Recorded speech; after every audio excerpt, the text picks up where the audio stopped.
Fernando, nosso diretor adjunto, tem voz agora. Tá, boa noite. Voto, mas tem voz. Boa noite. Eu queria só falar, antes da gente entrar no assunto do nosso seminário, eu queria falar um pouquinho sobre o Instituto, sobre o momento que a gente está vivendo. Algumas pessoas que estiveram aqui na semana passada, no outro seminário, vão escutar de novo. A gente tem um projeto que são os Círculos de Leitura, que é um trabalho que a gente desenvolve com alunos de escolas públicas, do ensino médio, final do Fundamental 2 também, que a gente leva clássicos da literatura, então a gente leva Shakespeare, Homero, levamos também Fernando Capelo Gaivota, como é, Douglas? Dostoiévski, para esses alunos, e a gente não é um projeto exclusivamente apenas de leitura, né? Eles trabalham as competências socioemocionais, trabalham resiliência, solidariedade, e a gente tem depoimentos deles e dos professores de que isso acaba ampliando o desempenho da turma de um modo geral. A gente começou agora um processo de campanha de financiamento individual. Normalmente a gente é financiado por instituições como o Itaú Social, como o Bradesco, só que nesse momento ainda da nossa economia e considerando também a quantidade de projetos que existem, a gente também está fazendo um processo de financiamento individual. Então, se vocês quiserem conhecer mais sobre o programa, podem acessar nossas redes sociais. Se quiserem fazer contribuições, tem o site doar.braudel.org.br. E também a gente está no momento agora que entre mais de 100 projetos, a gente está como finalista do edital Educar para Transformar, do Instituto MRV. Mais de 500. Mais de 500, Cidinha. Eu tinha isso que era mais de 100. Bom, nós somos um dos 12 finalistas. Os dois estão certos. Os dois estão certos, né? E também contamos com os votos de vocês. Aí, aqueles links curtos, se vocês acessarem bit.ly/vote nos círculos, vocês vão para a página do Instituto MRV e lá vocês vão conseguir fazer a votação. Para a gente é muitíssimo importante. Temos aqui dois jovens que são dos círculos e que são excelentes exemplos, né, para ver como é que funciona. Nós embaixadores hoje. Sim. Hoje... Sábado que vem, é o último desse ano, estão convidados. Isso, a gente tem uma formação avançada de multiplicadores do Círculo de Leitura na casinha, que é uma casa que fica na Rua Tinhorão, número 60, e que a gente tem atividades que vocês podem acompanhar. Realmente é um momento muito gratificante estar vendo a qualidade do debate que esses jovens produzem sobre os clássicos.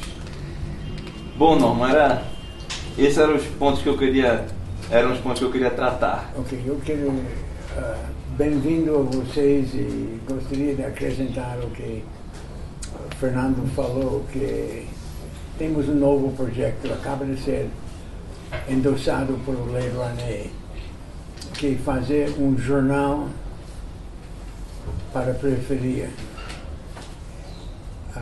publicado no internet, mas principalmente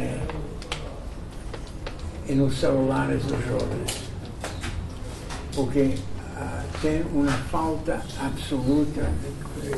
Elas não leem o jornal impresso, pouco delas assistem Jornal Nacional ou outros programas de televisão, e estão na berlinda em termos de informações. E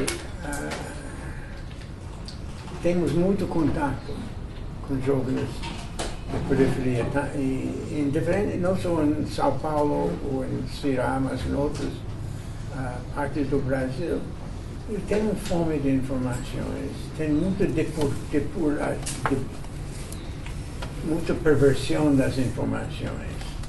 E elas passam horas em São Paulo, passam horas no ônibus, lendo essa bobagem no celular, com o nariz no celular, mas sem conteúdo. E nossa ideia é dar conteúdo mais responsável e mais interessante para elas. Esse é o nosso desafio jornalístico, que complementa o círculo de leitura que estamos fazendo. Mas vamos vamos chegar ao assunto do dia sobre verdade ou falso nas mídias sociais. Está conosco Demi Getchko, que é um dos fundadores do Internet, que é conselheiro do Comitê Gestor do Internet e diretor-presidente do Núcleo de Informação e Coordenação do Ponto BR. E Demi é membro do nosso instituto. Também Geraldo Cohen, professor do MBA. Geraldo é fundador do instituto. Deu uma primeira, em nossa criação, em 1988, fizemos uma conferência inaugural que Geraldo fazia uma exposição brilhante sobre o uso de informações no Brasil e o papel do internet. E estamos ainda aguardando, Geraldo, com muita paciência, de produzir um Braudel paper sobre isso. Geraldo é professor da MBA de Gestão Estratégica de Tecnologia de Informação do PUC e ex-executivo de Oracle e Microsoft. E também temos, com muita coragem, Mônica Rosina, que é gestora de políticas públicas da Facebook e professora de Direito e Tecnologia e Propriedade Intelectual. E que, sim, não preciso dizer, mas vou dizer que Facebook está no noticiário nesses dias e vamos debater isso. Então, Demi, você gostaria de começar?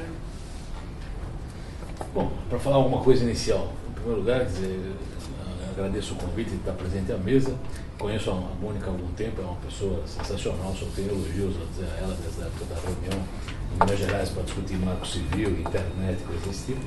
Eu diria que nós temos que abordar isso evitando extremos, no seguinte sentido: acho que não é intenção de demonizar redes sociais, também não é uma intenção de ver isso de uma forma ingênua, do tipo todos são idealistas e iremos para o bem. Acho que é importante encontrar um ponto intermediário e só para fazer um comentário inicial, a Mônica evidentemente vai discorrer nisso melhor, eu tenho sérias dúvidas sobre qual é o papel do gestor da plataforma, se ele tenderá a ser um editor ou se ele simplesmente é um elemento passivo de condução entre os públicos presentes. Isso está muito debatido hoje. Isso é muito debatido hoje e isso eu acho que é o fulcro do problema, porque uma coisa é você ser editor de algo, e aí você vai julgar o que é, o que não é, outra coisa é você ser só um meio da coisa funcionar.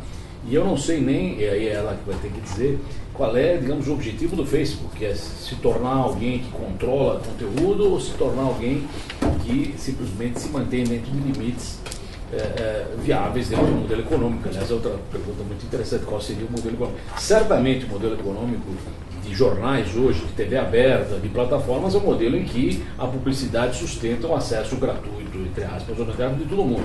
E isso é um modelo aceitável. Agora, isso pode ser abusado e aí é uma longa discussão. Então, eu acho que por enquanto só falo isso. Geraldo. Também quero falar, só jogar algumas ideias, estou esperando o que a Mônica vai dizer, mas já que foram comentadas algumas datas bem antigas e até na conversa antes remontamos ao passado, então vou usar um pouco do meu conhecimento histórico, porque quando se fala em Facebook, bom, apareceu muito na mídia, Mark Zuckerberg apareceu muito na mídia, eu me lembrei do começo da microinformática, que eu conheci muito bem, acompanhei desde o começo. Na época no Brasil era reserva de mercado, peguei desde o comecinho, acompanhei a trajetória do Bill Gates. Então houve uma época que Bill Gates aparecia na mídia, houve uma época que era o Steve Jobs, agora está mais Zuckerberg. É interessante, desculpe, Geraldo. Sim. Quando criamos o Instituto e você deu sua palestra inaugural, nem existia Facebook, nem existia Microsoft, mas não existia Google, não existia WhatsApp, é muito interessante. Não, Estamos ultrapassados. Não, exato. Não, e era outro mundo, e era outro modelo. E o que me chamou a atenção eu conheço bem a história do Bill Gates e mal a história do Mark Zuckerberg, mas vou tentar comparar. Muita gente talvez não saiba ou não lembra, mas a microinformática, o PC, começou como um assunto para amadores. Né? O primeiro PC saiu numa revista Popular Electronics para gente que gostava de montar o PC em casa. Quem fez a virada foi essencialmente o Bill Gates. Né? Durante algum tempo o PC era uma coisa de clube de amadores, e o Bill Gates teve uma ideia muito clara de vou vender software de forma a tornar o PC útil, e o meu objetivo é que tenha um PC em cada mesa, cada pessoa tem um PC. Evidentemente ele conseguiu. Ele fez o mercado. E o que eu quero comparar aqui, a atitude do Bill Gates foi: eu tenho um plano, eu vou me estruturar para esse plano, comercialmente, por exemplo, ele montou distribuição, coisa que não era nada evidente na época, não venda direta. Ele cuidou da parte jurídica. A primeira luta do Bill Gates foi nos clubes de amadores que gostavam de montar computador e trocar software, né, tudo de graça. Eu fiz, ele disse, não, software se vende. Lógico que ele foi odiado por todo mundo, mas está aí a indústria do software bilionária, que praticamente foi ele que fez. Pesa nisso uma coisa também interessante de lembrar: Bill Gates é filho de advogado. Então, tem uma carta famosa dele em que ele defende o direito o copyright para software, enfim, software é uma coisa a ser vendida, não a ser trocada de graça. Ou seja, ele já começou com o apoio jurídico substancial. E deu no que deu, naqueles anos.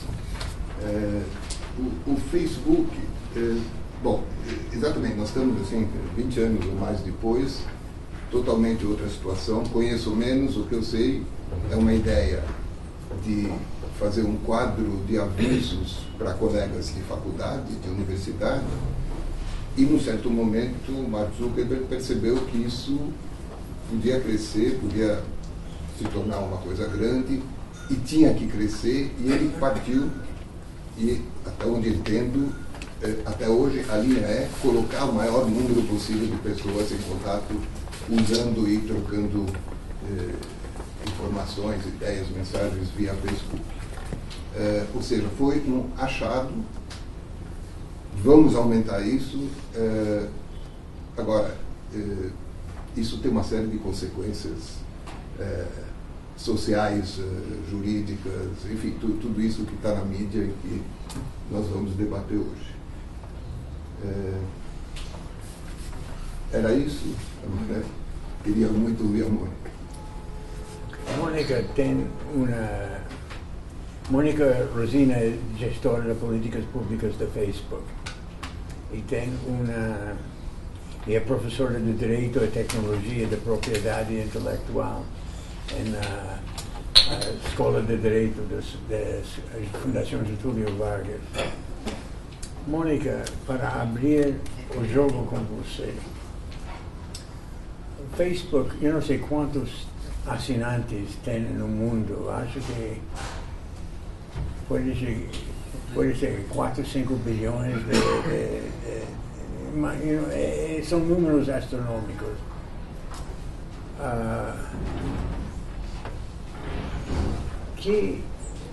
Por que no Facebook, no meio das controvérsias atuais, simplesmente torna uma empresa de utilidade pública, como uma empresa elétrica, qualquer, baixo de regulamentação, como fazem as empresas de utilidade pública, como empresas de telefone ou de energia elétrica?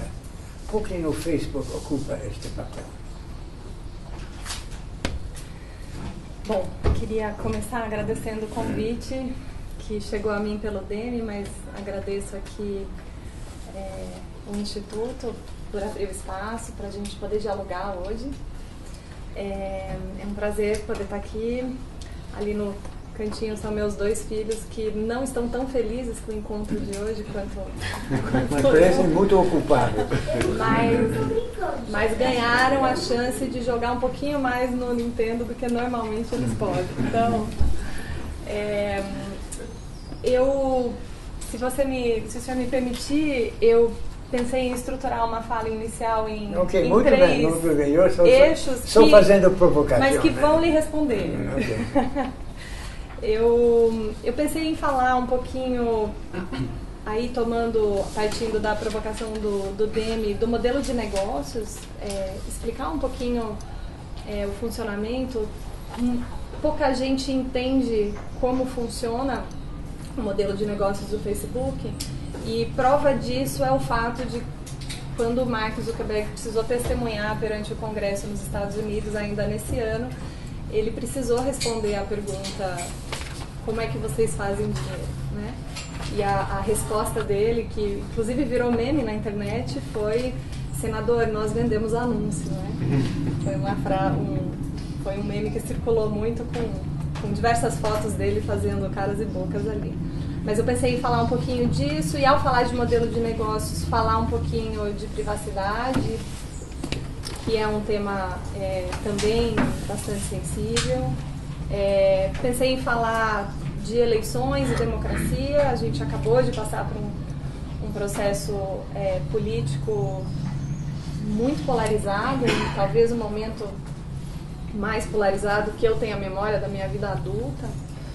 E pensei em terminar falando de notícias falsas, que está muito acoplado com essa discussão de eleitoral e das plataformas. Eu vou começar fazendo uma única ressalva, que é a ressalva de que eu sou funcionária do Facebook Brasil, falo pelo Facebook, não sou funcionária do WhatsApp. Então, eu sei que o WhatsApp tem estado no centro das discussões. Eu, infelizmente, não posso falar pelo WhatsApp, não tenho nenhuma autorização para isso. O WhatsApp não tem presença corporativa no Brasil, só na Califórnia, mas eu ficarei extremamente feliz de apontar para vocês o que existe, que o WhatsApp tem publicado em relação ao que a empresa tem feito. Eu não participo de nenhuma discussão, não participo de nenhuma tomada de decisão em relação ao WhatsApp, não tenho autorização para falar pelo WhatsApp, mas tem muita coisa publicada. Então, para qualquer questão relacionada ao WhatsApp, eu vou apontar para esses documentos, mas não posso falar pela empresa. Eu vou começar então pelo modelo de negócios, e talvez respondendo a sua primeira provocação, que são quantos usuários, né? Hoje a gente tem mais de 2,2 bilhões de usuários no mundo. É muita gente. A gente tá Só o Facebook, sem o WhatsApp. Só o Facebook, isso. Okay. A gente está perto de chegar em 2,3 bilhões. É o nosso número mais recente. O Facebook, ele vende propaganda direcionada. No modelo clássico, talvez pré-internet, ou mesmo até concomitante com o início da internet, a forma que se fazia publicidade era diferente do que acontece hoje, né? Eu diria que era uma forma menos democrática. As pessoas os negócios precisavam pagar altos volumes de dinheiro para produzir anúncios de TV ou peças publicitárias para jornais e revistas, né? Entre tantas outras formas, mas basicamente era um modelo muito restrito a quem podia investir muito em publicidade. Hoje, com o advento não só do Facebook, mas de outras redes sociais e diversos negócios na internet, fazer propaganda e direcionar conteúdo se tornou algo que qualquer um pode fazer. É possível fazer um anúncio no Facebook direcionado ao público que você deseja atingir, dentro das limitações que a gente coloca ali, com R$10. Pode ser 10 milhões, pode ser 10 mil, pode ser R$10. Né? Então, e como o modelo funciona? No Facebook existe uma diferença entre perfil e página. Só para satisfazer a minha curiosidade aqui, eu até dosar em que nível de explicação eu preciso chegar. Quem usa o Facebook aqui? Tá. Imagino que quem levantou a mão que usa tenha perfil ou tem página no Facebook? Página e perfil. Ok, os dois. Tá. Alguns só tem perfil. A diferença entre o perfil e a página é algo bastante importante da gente entender, porque o perfil é aquele espaço pessoal. O Facebook adota uma política de nome real, né? Uma das críticas, inclusive, que a gente usa é que nós não permitimos o anonimato, mas faz parte do DNA da empresa que as pessoas usem o seu nome real. A gente acredita que as pessoas são mais responsáveis quando elas estão usando o seu nome real na plataforma. Então o perfil é onde eu tenho a foto, né, de perfil que me identifica, o meu nome real, e ali eu vou interagir com o meu círculo de amigos, que pode ser pequeno, pode ser grande. No meu perfil que eu, por exemplo, faço atualizações sobre o que eu estou lendo, eu peço recomendações, peço muita recomendação no Facebook. A professora de piano dos meninos, inclusive, acabamos de completar 1 ano, foi uma recomendação das muitas que chegou para mim pela plataforma. Posto as fotos dos meus filhos, enfim. Mas eu não faço nada comercial no meu perfil. Para impulsionar qualquer tipo de negócio no Facebook é preciso que exista uma página. A página, então, ela é comercial, né? É por meio de uma página que vai identificar um negócio, ou uma figura pública, ou, no caso das eleições, um candidato, um partido ou uma coligação. Ali na página é possível, então, impulsionar conteúdo. E por impulsionar conteúdo, eu estou dizendo pagar para que o determinado anúncio ou determinado conteúdo que aquela página queira colocar, chegue a um volume maior de pessoas e de forma direcionada. Essa talvez acho que seja a grande diferença entre a mídia mais tradicional e a internet. E aí eu vou dar um exemplo de casa mesmo. Meu marido tem um café no Brooklyn, perto do CGI, e ele, como eu sou funcionária, eu ganho créditos mensais que eu posso colocar nas páginas de amigos e familiares, e a gente impulsiona as publicações ali. E, recentemente, meu marido mudou a receita do cheesecake do café, fez muito sucesso e a gente começou a impulsionar. Então, a gente usa a ferramenta da plataforma, ele tira uma foto, às vezes ele faz um vídeo da produção do cheesecake e ele escolhe quem ele quer atingir com aquele conteúdo. Então, normalmente a gente busca homens e mulheres de todas as idades, e a gente, como o café está localizado no Brooklyn, a gente entende que a pessoa não vai atravessar São Paulo para comer um cheesecake, ainda que seja o melhor. Então a gente escolhe um raio ali em que a gente acha que seja, né, razoável que alguém vá até o café do meu marido para comer um cheesecake.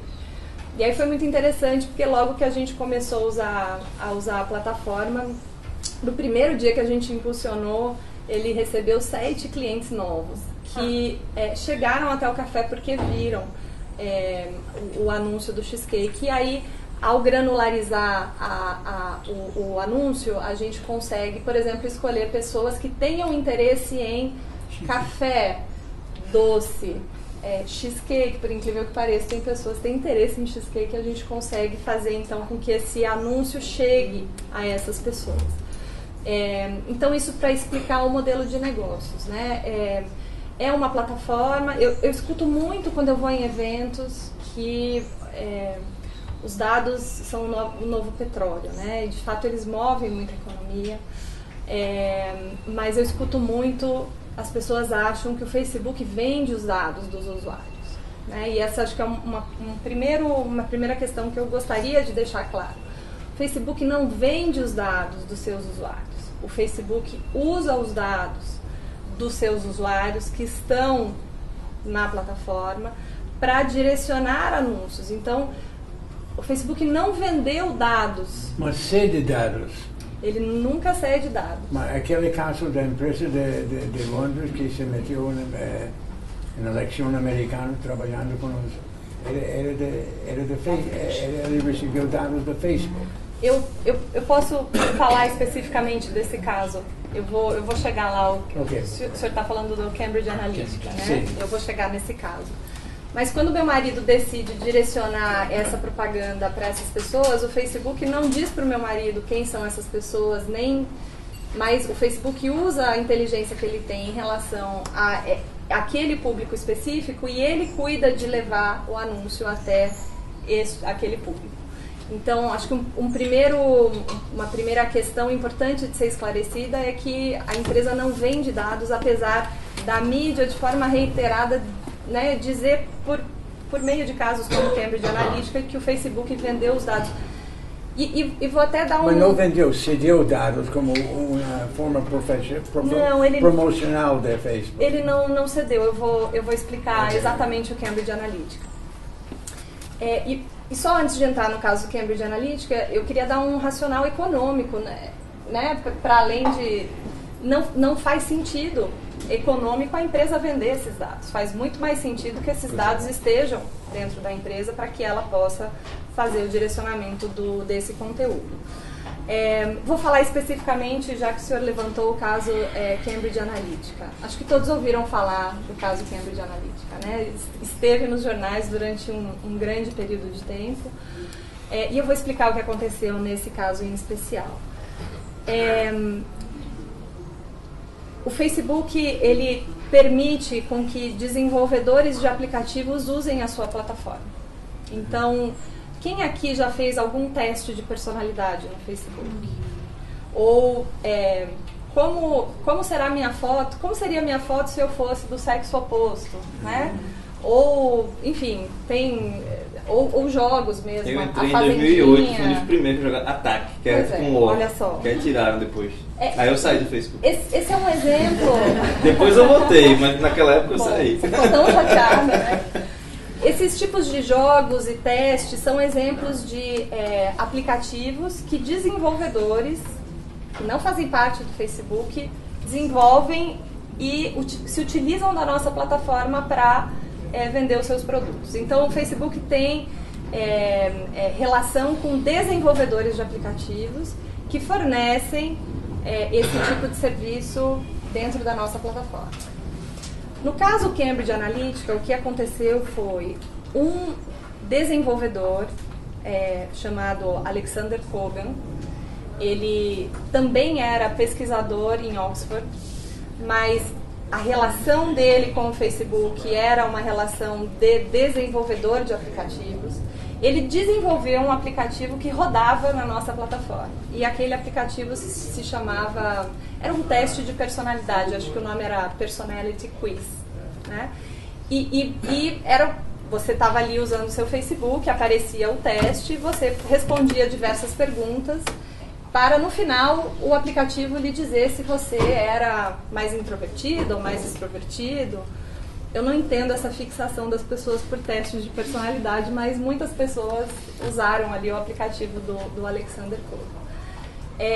Os desenvolvedores têm uma relação contratual com o Facebook e nessa relação contratual os desenvolvedores eles se comprometem a garantir a privacidade e a segurança dos dados que aquele aplicativo consegue coletar. E aí, acho que é importante entender que para o aplicativo de personalidade rodar e funcionar, ele tem que ter acesso a determinados dados, senão não faz sentido, né?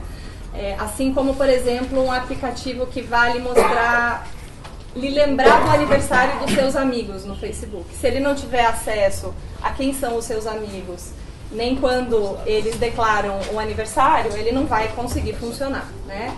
Assim como se eu quero usar o Uber, se eu não forneço a minha geolocalização, não tem como o aplicativo funcionar, porque o carro nunca vai chegar até onde eu estou. Então, acho que é importante deixar claro que determinados dados são importantes para que aquele aplicativo ele possa funcionar. Neste caso em especial, o que houve foi uma quebra contratual até em relação ao que o Alexander Kogan, como desenvolvedor, tinha com o Facebook, porque o Alexander Kogan, então, ele, ao invés de manter aqueles dados seguros, ele passou os dados à empresa Cambridge Analytica. Então, acho que uma primeira questão importante de ser esclarecida, as pessoas me perguntam por que o Facebook vendeu os dados para a Cambridge Analytica. O Facebook nunca teve nenhuma relação com a Cambridge Analytica. Este desenvolvedor de aplicativos, um aplicativo que rodava na nossa plataforma, que coletou dados, e aí eu gostaria de deixar muito claro, com a permissão de todos os usuários que baixaram aquele aplicativo, porque para baixar qualquer aplicativo é preciso que os usuários aceitem que aquele aplicativo rode e que o aplicativo tenha acesso a determinadas informações. Houve então essa quebra de contrato do Alexander Kogan conosco, porque o contrato previa que aqueles dados deveriam ser usados para finalidade e destruídos, e ele não cumpriu com essa determinação e passou esses dados à empresa Cambridge Analytica. Logo que a empresa teve ciência do que havia acontecido, e isso foi em 2014, o Facebook decidiu então limitar radicalmente o acesso que desenvolvedores tinham a dados na plataforma. Então, de 2014 para cá, antes de 2014, um aplicativo podia fazer muito mais do que hoje ele é possível fazer, porque a empresa percebeu que existia ali talvez um problema. Né? Então, uma pergunta só para esclarecer o que você está dizendo. Quer dizer, a quebra de contrato foi que o Kogan passou dados para a Cambridge Analytica. Mas se o Kogan fosse a própria Cambridge Analytica, ele teria os dados do mesmo jeito sem quebrar o contrato. Então, se a Cambridge Analytica fosse um desenvolvedor que está fazendo pesquisa de perfil por algum fim dela própria, que é vender cheesecakes, tá certo? Nesse caso não haveria quebra de contrato. Então eu não estou muito preocupado com essa quebra de contrato específica, mas sim com o acesso. Mas muito provavelmente, se a Cambridge Analytica tivesse tentado rodar um aplicativo para a finalidade que ela usou o aplicativo, que foi direcionar aí, propagandas políticas, etc., ela não teria sido permitida a rodar na nossa plataforma pela finalidade que ela acabou utilizando os dados, né? Então, uma das principais questões relacionadas a desenvolvedores que rodam aplicativos na plataforma é usar o dado para a finalidade que o aplicativo se propõe e, na sequência, assim que aquele dado não é mais necessário, dispor daqueles dados, destruir aqueles dados e não compartilhar aqueles dados com ninguém. Quando estourou o escândalo, isso foi para a mídia e a gente se deu conta, a gente retirou o acesso de todos os aplicativos a dados e a empresa começou a rodar auditorias bastante rigorosas, o que deixou os aplicativos muito bravos com o Facebook, porque limitou ali a capacidade deles de colocar os seus negócios rodando. Então, acho que uma primeira questão, e que eu gostaria de deixar muito claro, é a questão de que a empresa não vende dados, mas, eventualmente, aplicativos que rodam na nossa plataforma podem coletar determinados dados, sempre com consentimento do usuário, e o que houve no caso Cambridge Analytica foi um uso indevido dos dados e o repasse desses dados por uma pessoa que se dizia um desenvolvedor de app, como era, mas repassou para fins aí políticos.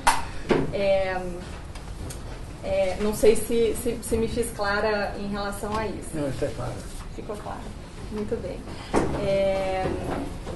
Então, acho que essa questão do modelo de negócios, e só para fechar esse primeiro eixo, eu queria falar de privacidade, né? Porque muita gente fala, a gente não sabe o que é feito dos nossos dados, né? Eu não sei por que eu estou vendo esse anúncio, parece que está tudo muito solto na internet.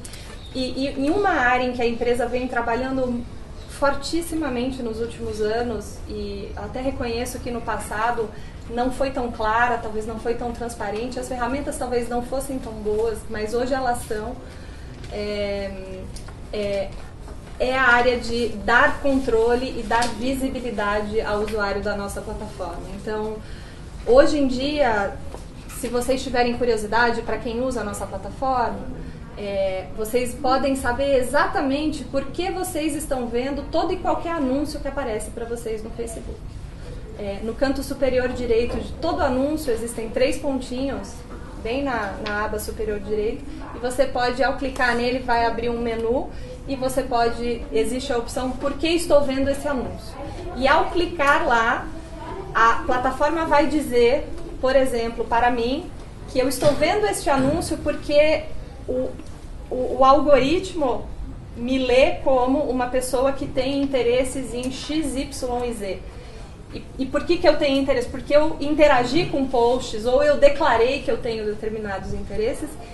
Então a questão da transparência é muito importante, mas a questão do controle também é muito importante. Então, ao entender como a plataforma me enxerga como usuária, eu posso também editar os controles, esse tipo de controle. Então, eu posso, por exemplo, remover o interesse que aparece ali em doces, né?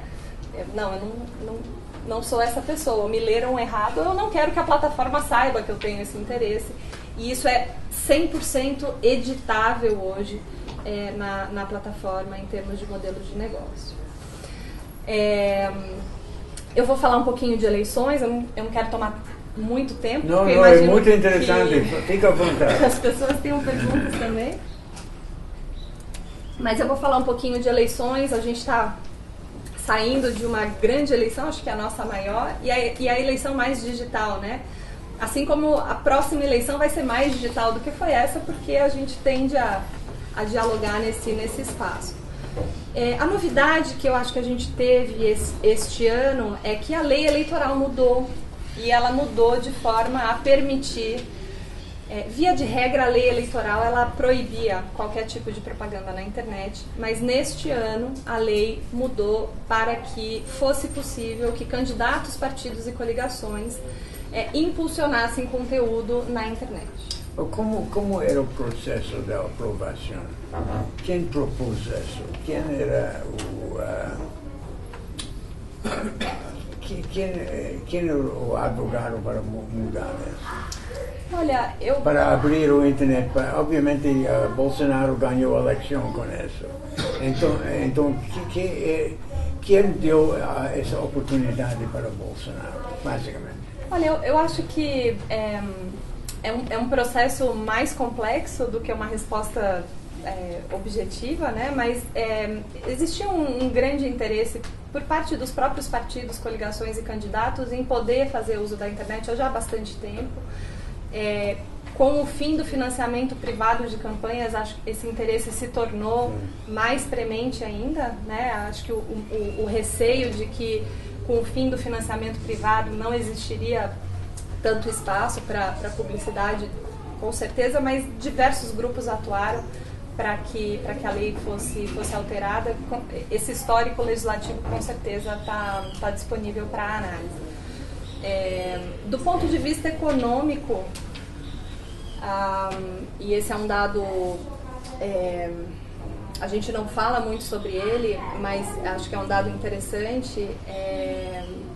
Do ponto de vista econômico, o volume de investimentos que o Facebook precisou fazer para que existisse total transparência, e a palavra em inglês seria scrutiny, mas de fato possibilidade das pessoas estarem vendo e avaliarem como a plataforma lidou com anúncios políticos, foi muito maior do que lucros que a plataforma teve com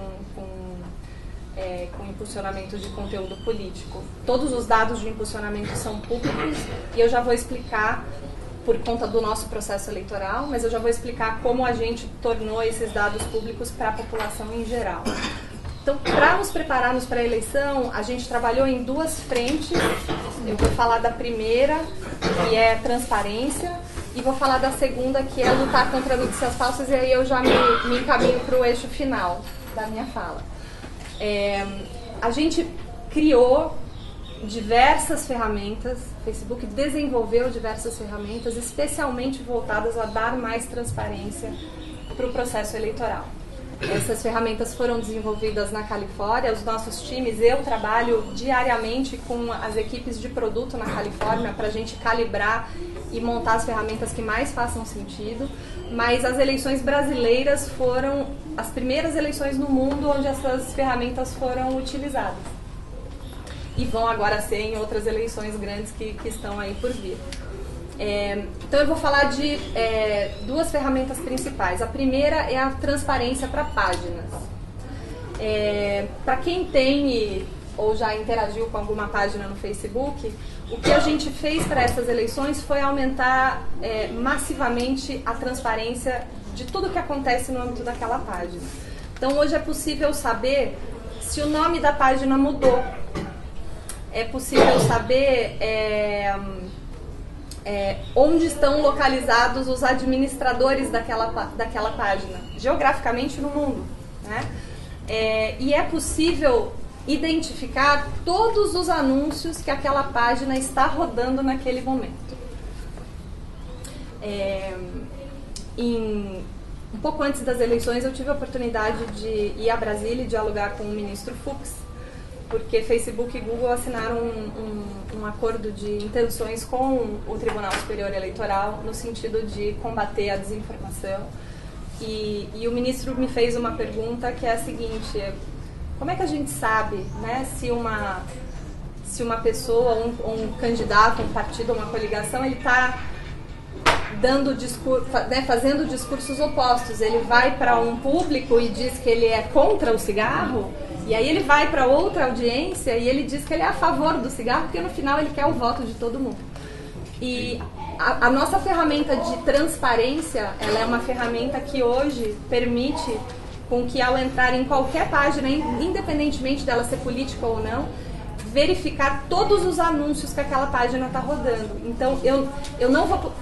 Porque, veja, quando a gente fala de anúncios direcionados, significa que não é todo mundo que vai ver o anúncio, assim como todo mundo que assiste o Jornal Nacional está vendo aquele anúncio. Aquele anúncio vai ser direcionado para aquele público específico, que foi escolhido pelo candidato, pelo partido ou pela coligação.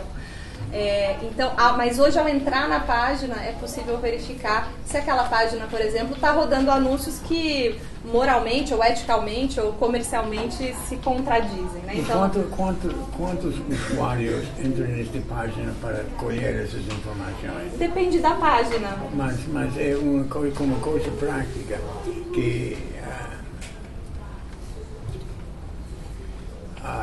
quando os russos se meteram na eleição americana, faziam diferentes tipos de argumentos.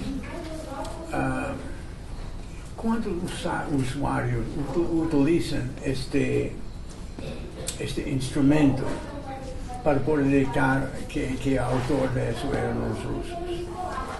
A gente não tem esses números, né? Eu não consigo saber quantos usuários usam a ferramenta de transparência. Mas é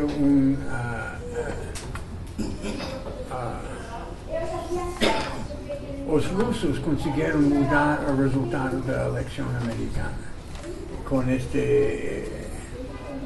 essas maniobras. Isso é extremamente grave. Havia uma defesa da Facebook ou simplesmente Facebook tomou e os russos também utilizavam muitas disfarces, muitas identidades falsas para colocar esses.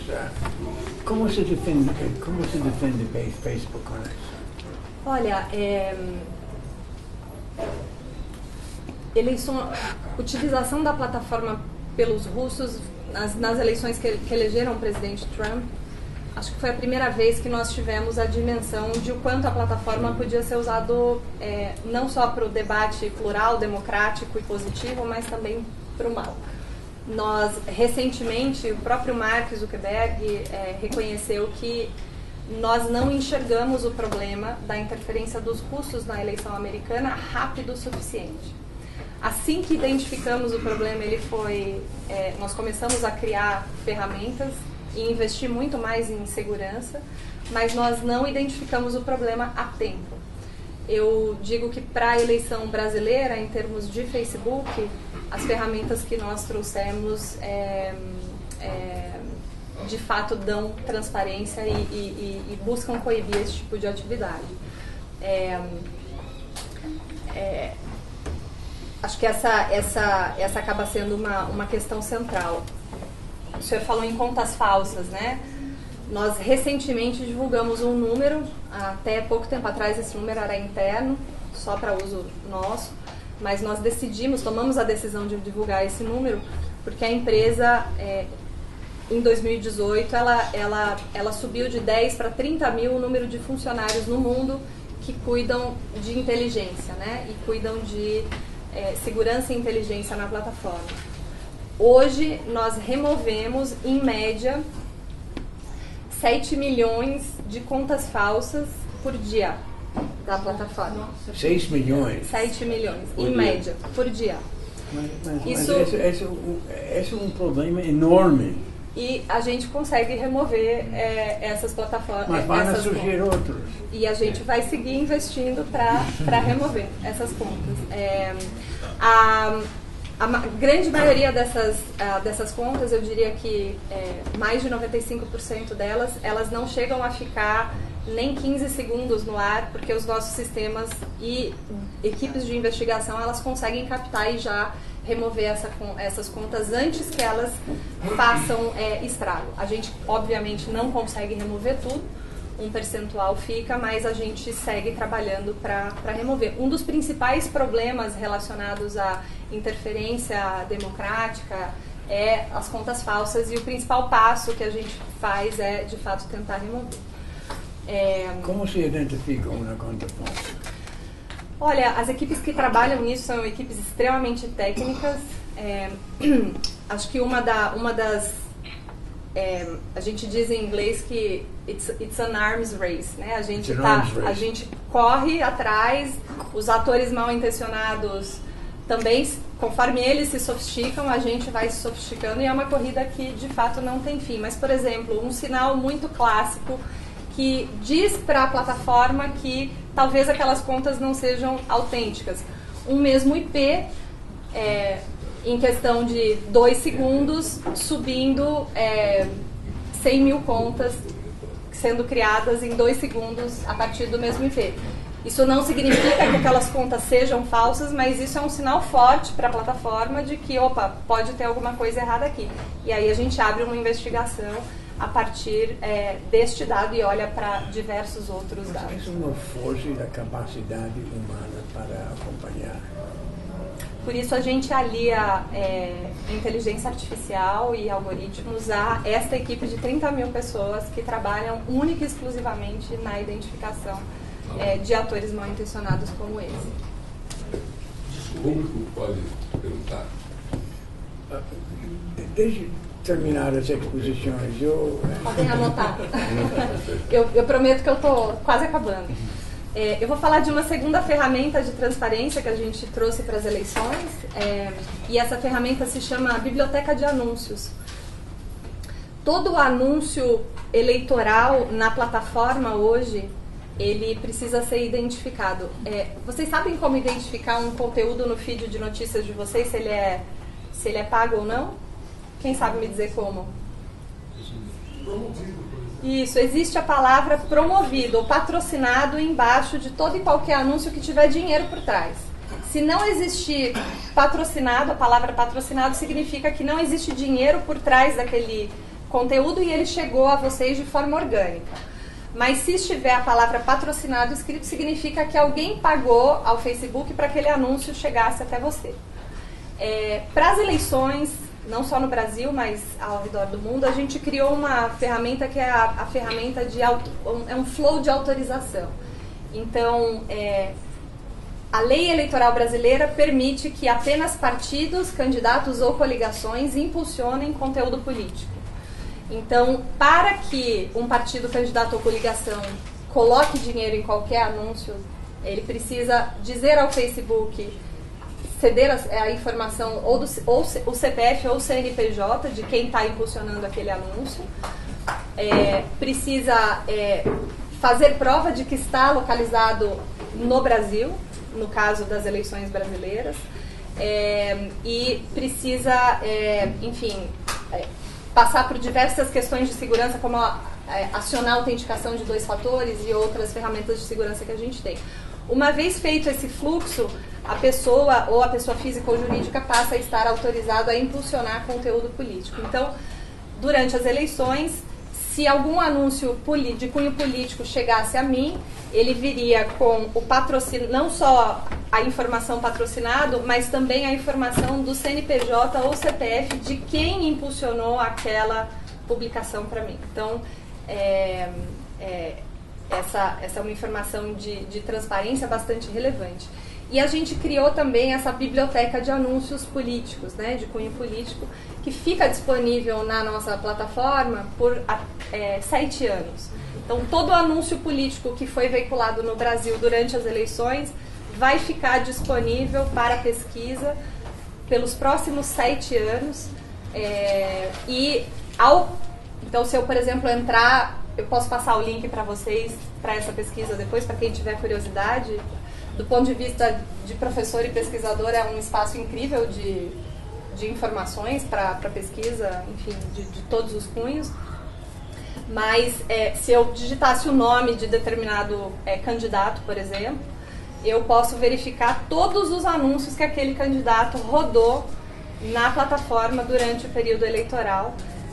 E se ele colocou dinheiro naquele anúncio, então eu vou saber quanto ele gastou, um valor aproximado de quanto ele investiu e do público que ele direcionou aquele anúncio. Então essa foi uma segunda ferramenta que a gente trouxe para as eleições que eu pessoalmente gostei muito. E uma outra frente de atuação nas eleições foram os esforços que a gente empreendeu para combater notícias falsas, que acho que acabou sendo talvez o principal tema aí das nossas eleições. E no combate a notícias falsas a gente agiu em diversas frentes, eu vou eleger algumas delas. A primeira coisa que a gente fez foi a gente fechou uma parceria com agências de checagem no Brasil. Hoje no Brasil existem 4 agências de checagem que são credenciadas pela Pointer. Vocês sabem o que é a Pointer? Eu não sei, não. A Pointer faz parte do IFC, que é uma federação de mundial de jornalismo, e ela credencia agências de checagem com o selo dela, né? O selo Pointer é o selo hoje mais sério, digamos assim, em termos de checagem de fatos. Ter o selo da Pointer significa que as agências cumprem os requisitos éticos para a checagem de fatos, significa que elas são auditadas o tempo todo e elas podem perder esse selo, né? Então a checagem de fatos não é algo que qualquer um pode sair fazendo, mas existe metodologia por trás. Uma agência credenciada pela Pointer, ao checar um fato, ela sempre vai precisar indicar as fontes, o processo que ela utilizou para, ao final, dizer se a notícia era verdadeira ou falsa, ou se ela ficava ali em algum... Tem 5 graduações que elas usam. A gente fez parceria com 3 das 4 agências hoje no Brasil. As agências hoje são a Pública, com quem a gente não fechou a parceria, porque o Estatuto da Pública impede que ela tenha qualquer tipo de financiamento privado, mas a gente fechou a parceria com a Lupa, com Aos Fatos e com a AFP, que é a Agência Francesa de Notícias, que tem a certificação da Pointer. Como funciona a nossa parceria com as agências de checagem? Sempre que na nossa plataforma, e aqui eu vou dar um passo atrás e fazer uma distinção que também é importante. Existem determinados conteúdos que são permitidos e conteúdos que não são permitidos na nossa plataforma. Então, um exemplo do que não é permitido na nossa plataforma é qualquer tipo de exploração sexual. Não é permitida. A nudez não é permitida, com algumas exceções aí em relação a mamilos, a amamentação. Desculpe, etc. quando esses exemplos de furos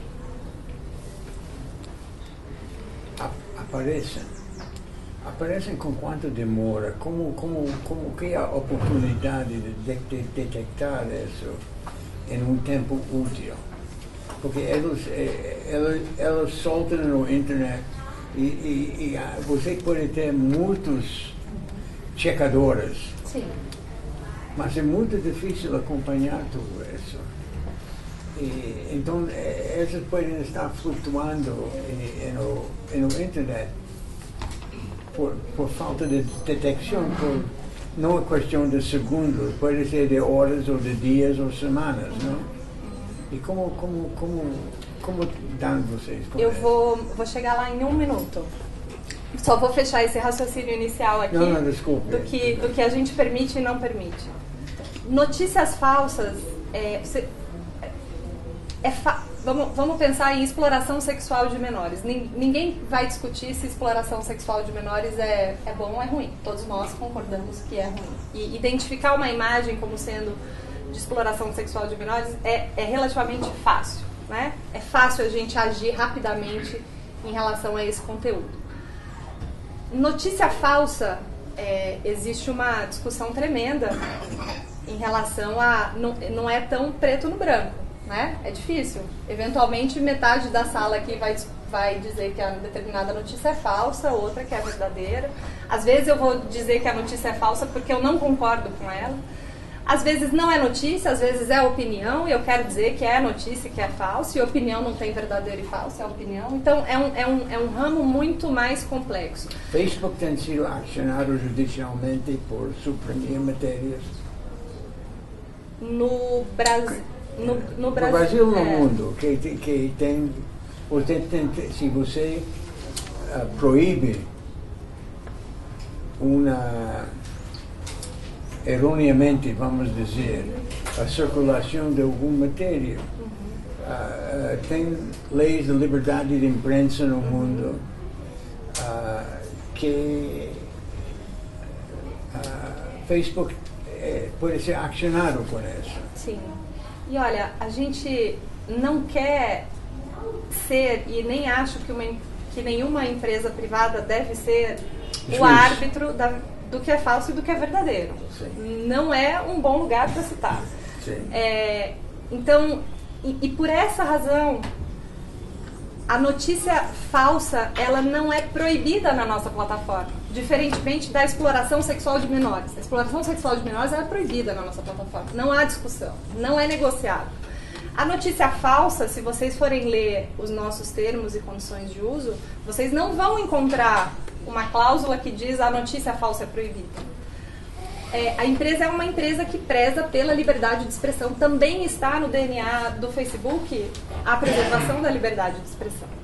Dizer e decidir se a notícia deve ou não, ou se a notícia é ou não é falsa, é um lugar horrível de citar, e eu fico feliz que o Facebook não está chamando para si essa responsabilidade. Agora, nós entendemos que existe uma responsabilidade da empresa de dar mais informações ao nosso usuário. Então, uma das formas pelas quais a gente faz isso é fazer parcerias com agências de checagem. Então, vou explicar como funciona. Os nossos algoritmos, eles estão constantemente olhando para sinais que os usuários dão de determinada notícia, né? Então, se alguém já denunciou conteúdo como falso no Facebook? Todo dia. Muito bem. Basta não gostar que eu boto falso. Se eu suspeitar, eu boto falso. Mas ali no canto superior de todo e qualquer conteúdo, abre aquele menu e você pode quero denunciar essa publicação, e também abre um submenu que diz você quer denunciar essa publicação por quê? E uma das razões acredito que esse conteúdo seja falso. Esse é um sinal muito forte para a nossa plataforma. Ele não é definidor, mas é um sinal forte de que talvez esse conteúdo seja um conteúdo falso. Outros sinais que a gente pode olhar. Então, por exemplo, eu posto uma notícia no meu Facebook e 2 minutos depois eu removo aquela notícia. É da natureza humana acreditar na manchete e não ler o conteúdo. Acreditei na manchete, uau, postei. Fui ler o conteúdo, percebi que não está tão bem escrito assim, a fonte não está muito confiável, vou lá e tiro. O fato de uma pessoa postar algo e rapidamente tirar é um outro sinal que pode dar a entender que, olha, pode ter alguma coisa errada com essa publicação. Ou o fato de muitos comentários em relação àquele artigo, àquela notícia, serem não acredito. Mas convenhamos que o não acredito pode ter diversas conotações. Pode ser uau, não acredito. Ou pode ser, você tá louco, não acredito, né?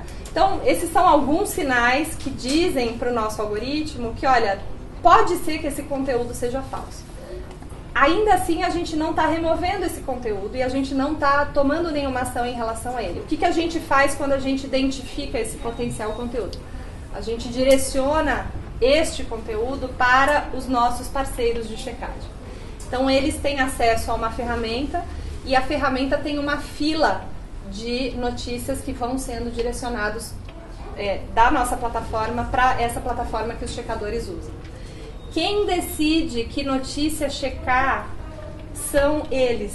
A gente não impõe, você tem que checar essa notícia. Mas o que os checadores conseguem ver é, por exemplo, esta notícia aqui está viralizando muito mais. Então talvez o checador queira priorizar a checagem daquela notícia em detrimento de uma notícia que não tem tanto compartilhamento. E como o senhor bem colocou, são 3 agências trabalhando com a gente e um volume que elas não têm como dar conta. Então, a priorização e escolher faz parte do processo. Muito bem. Se a notícia chegou ao checador e ele determinou, porque o business do checador de fato é fazer checagem. Eles são jornalistas extremamente sérios e eles, existe metodologia por trás de checagem de fato. Se ele chegou à conclusão de que esta notícia é falsa, ele vai flaguear aquela notícia como falsa para o Facebook. E o que isso significa para o Facebook? Significa que o Facebook vai deletar este conteúdo da plataforma? Não. Significa que o Facebook vai avisar as pessoas que compartilharam aquele conteúdo de que aquele artigo foi marcado como falso pela agência X. E futuramente, para quem desejar compartilhar aquele conteúdo, vai abrir uma janela e vai dizer: olha, Mônica, vejo que você está querendo compartilhar essa notícia aqui, a internet no Brasil. Esta notícia foi marcada como falsa pela agência X. Está aqui o link para a checagem de fatos e eu posso acessar e... Você ainda assim deseja compartilhar essa publicação? E aí tem a opção, não, eu vou cancelar esse compartilhamento, ou sim, eu desejo publicar mesmo assim. E no final do dia, a decisão foi tomada pelo usuário. A gente verifica que o volume de compartilhamento, depois que as pessoas têm acesso a mais informações, ele cai drasticamente na nossa plataforma. Então, você tem número de decisões, sim, não, de continuar compartilhando, não, percentualmente? Não, porque o programa no Brasil ele é novo, né? A gente lançou ele pouco antes das eleições, então a gente não tem ainda volume para compartilhar esses dados. Então, a gente acredita que a gente pode combater a desinformação com mais informação. Então, dizer ao nosso usuário que aquela informação especial ela foi questionada por uma agência de checagem, a gente acredita que a gente está empoderando o usuário a tomar a decisão no final do dia. Uma outra forma com que a gente trabalhou a luta contra as notícias falsas aí foi fazer parcerias com organizações, com acadêmicos, com ONGs que produzissem conteúdo educacional. E eu vou falar de um projeto que a gente fez com um pool de acadêmicos, professores da Casper Libero, da ECA, na USP e da PUC.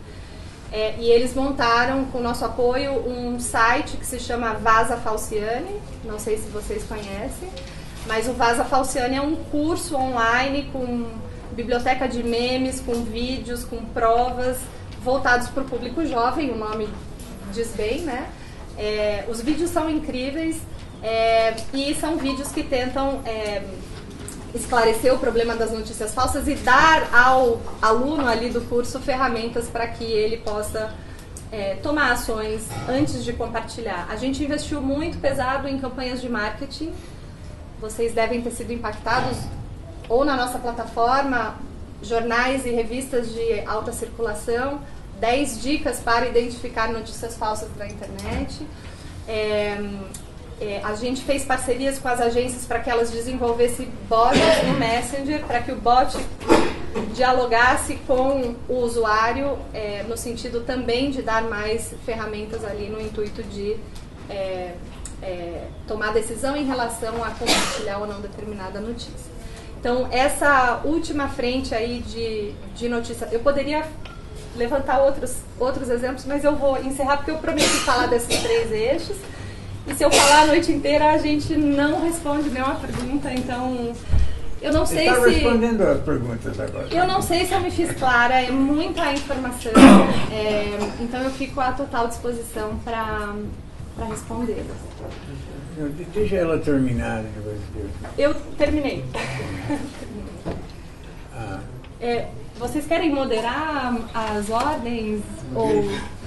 Não, eu acho que podemos abrir, porque na minha visão tem pontos que eu concordo e não concordo um pouco, mas acho que a ideia era ouvir o que o Facebook tem feito na área, e evidentemente tem várias sugestões que talvez eu ouvir as perguntas do pessoal na fila já. Vamos lá, eu acho que ele talvez fosse o primeiro. Eu não quero ser de parte chato, eu acho que tudo que foi discutido aqui, nós estamos falando do orgulho. O problema do Facebook, da Apple, da Microsoft, do Google, das empresas que hoje têm o domínio da internet em função do AdTech, em função do seu objetivo de fazer dinheiro com publicidade, se não se reconhecendo como as empresas de informação, apesar delas terem hoje o público na mão, né, é o sistema que faz a informação andar. A fake news foi uma bobagem, é um detalhe que ali, o pessoal aqui que é mal informado está assustado, ainda bem que está assustado com isso.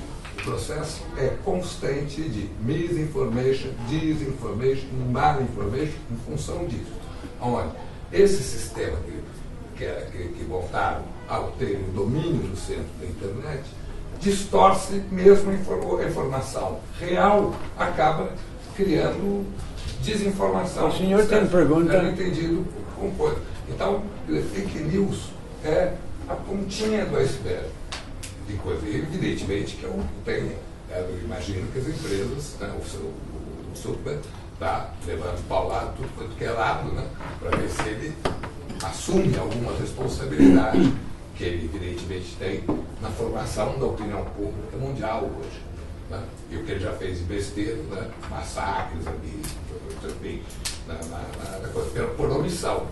Então é isso, o que nós temos que discutir é como a informação corre.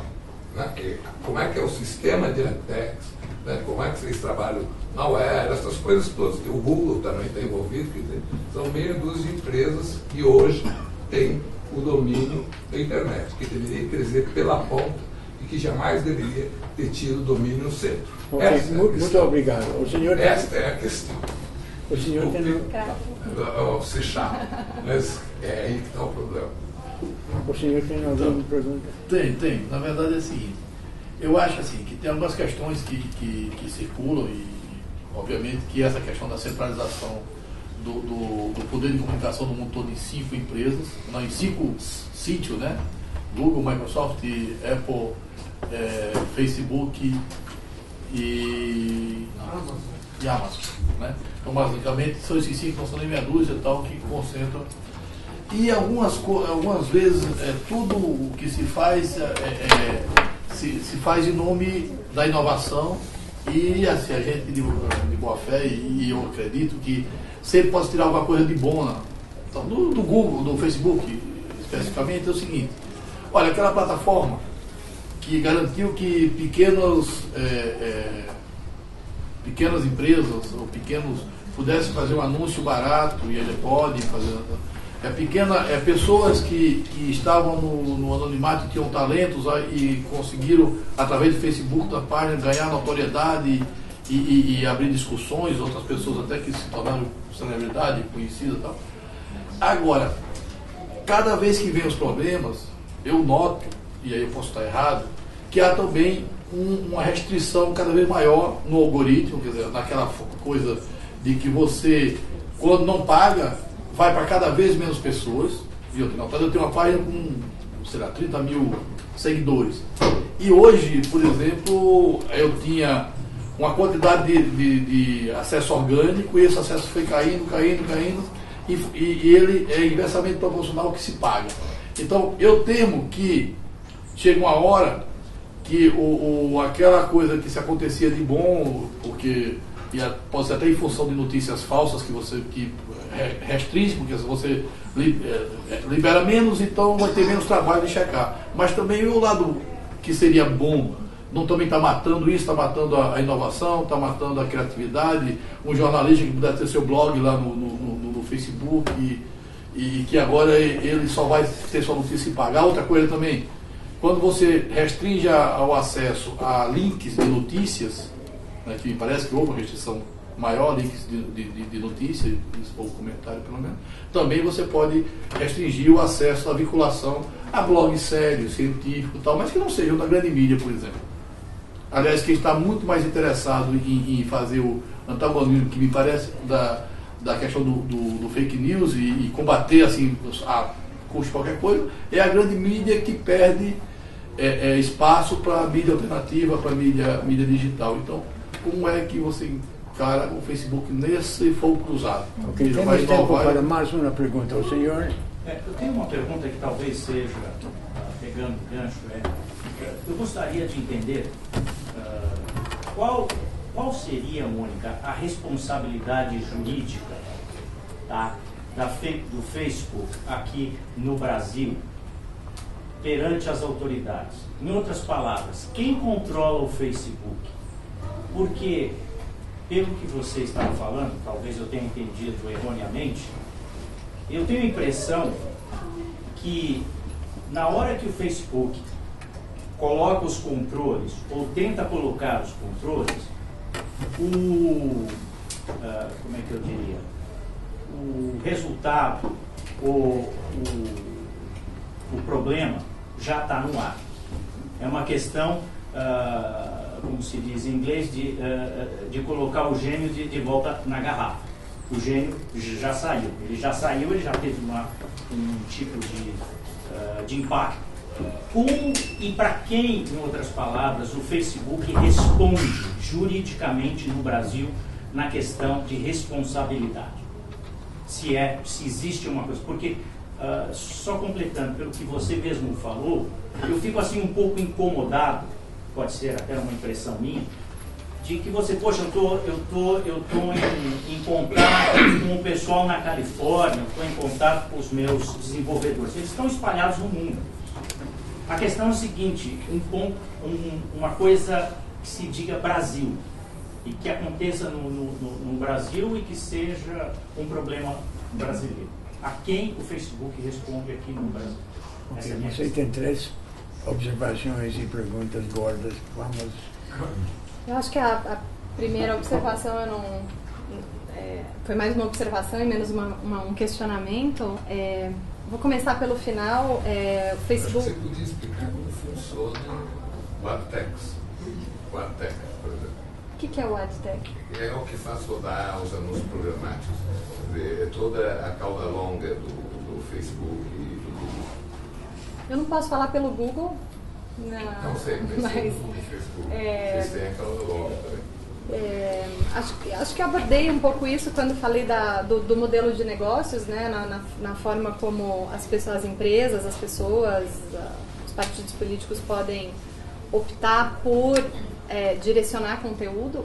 O modelo de negócios do Facebook é direcionar anúncios a quem tem interesse neles, né?